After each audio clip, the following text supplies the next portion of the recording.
السلام عليكم ورحمة الله وبركاته. دمتم ملكات مع ليالي. النهارده هنتكلم عن جل الصبار او الالوفيرا.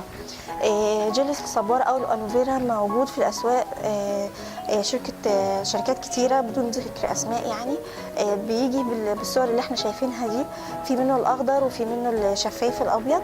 ممكن تستخدميه كده، او ممكن تجيبي الصباره اللي هي الفريش دي وتقسميها نصين وتطلعي منها الجل اللي جواها وبتخلطيه في الكبه او في الخلاط لسهوله الاستخدام. جل الصبار مفيد جدا للشعر وللبشره. ممكن كمان تستخدميه كبرايمر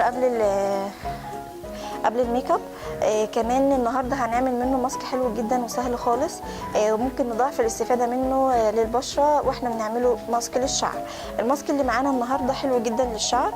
هنجيب الالوفيرا زي ما قلنا جاهز زي كده، زي ما انتم شايفين الصوره اللي عليه دلوقتي، او فريش. نقسم الصباره نصين، هنحوش منها الجل وهنضربه مع اي زيت مناسب زي زيت جوز الهند، زيت السمسم او زيت الزيتون. هنضربه في الخلاط او في الكبه لحد ما يتجانس مع بعضه. كميه الزيت بتتحدد بطول وكثافه الشعر يعني بتاعنا. وبرده جل الصبار بنحط الكميه مناسبه من الزيت ومن جل الصبار.